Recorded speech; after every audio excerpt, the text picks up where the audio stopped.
and my difficulties have gone from 25% to 95%.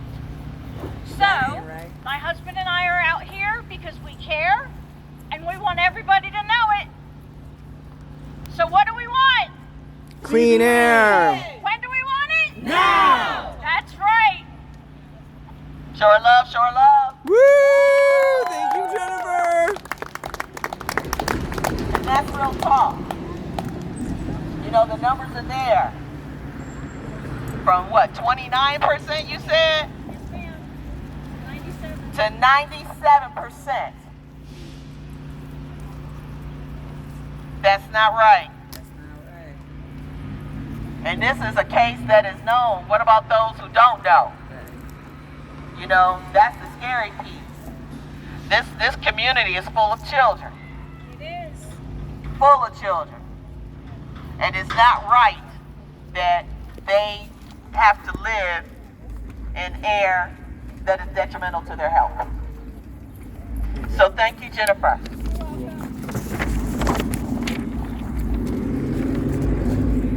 Andrea? Yeah.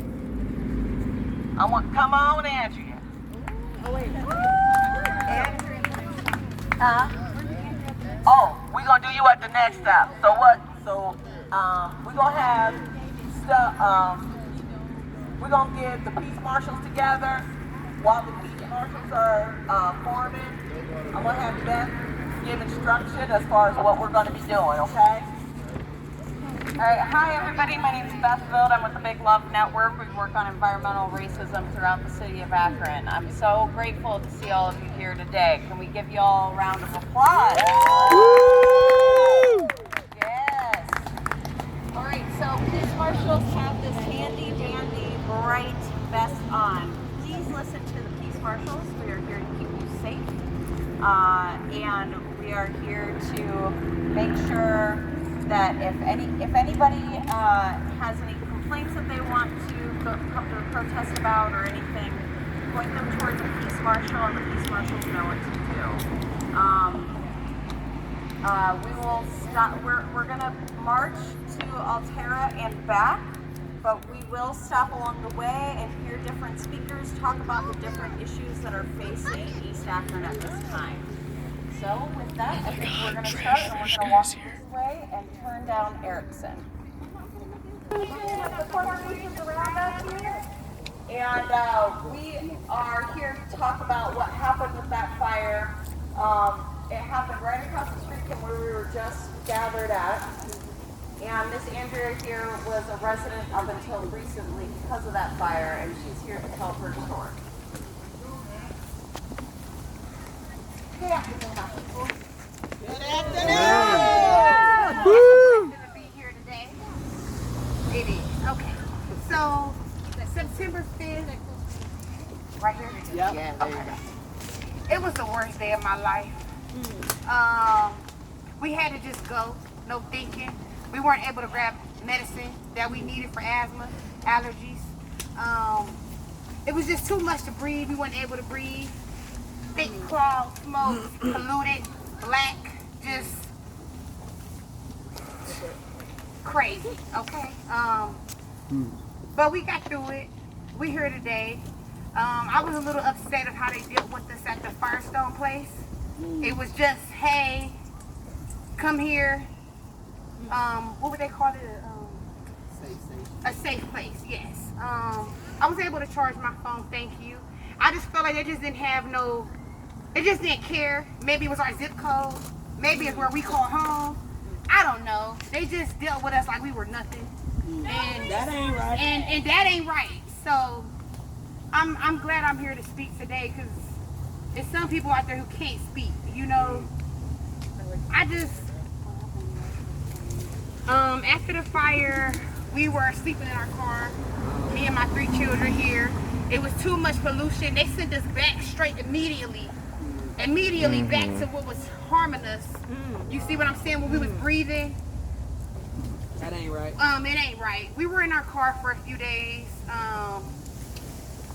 Couldn't come back. We didn't have a home after that day. I'll tell you that much. But it's just terrible. It was terrible. And when did they tell you? How long was the fire burning before they? I think 3 hours. 3 hours before they decided to come evacuate us, everybody. And then 2 days after, the fire was going for 2 days actually. They sent us back home immediately, like we don't have asthma, breathing problems, oxygen. It is like we ain't, like it's just no care for humanity. I don't know if that makes sense. I don't know. I just want people to just treat us fairly, as if we did have a different zip code, or as if I don't even know what word I'm looking for, but it was the worst day of my life. It had black stuff. Sud, yeah, they had sud all around it. Like I said, me and my children, we had to go. I just turned the key in yesterday. No one's listening to us. No one want to come down and inspect the units, inspect what this fire have done to us. We have rats and listen. And after that, September 5th, mice came to the door. I had to open it for them. They're like, knock, knock. I'm like, hold on. But no, I'm serious. Like, at least 6 of them since that fire. My children are like, oh, we can't do this, you know. It's mental. It's mentally. That fire hurted us in ways nobody will ever understand unless you was there. Let's start there. But it's crazy. I'm glad. I just hope that this movement, they can hear us. We can help those families still there and those to come. You know, now we're homeless. It's too much. Us breathing. And I still feel the same, smell the same. They ain't do nothing for us. We need some justice, and we need it now. Thank you. All right, let's go. We gotta fight. Rats, no mice. Healthy housing is a right. No rats, no mice. Healthy housing is a right. No rats.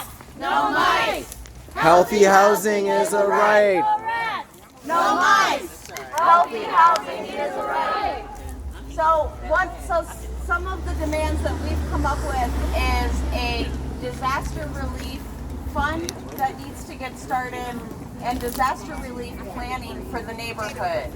If the roof had blown out of the building instead of exploding into the building, none of these apartments would be here and anyone left in the apartments would be gone.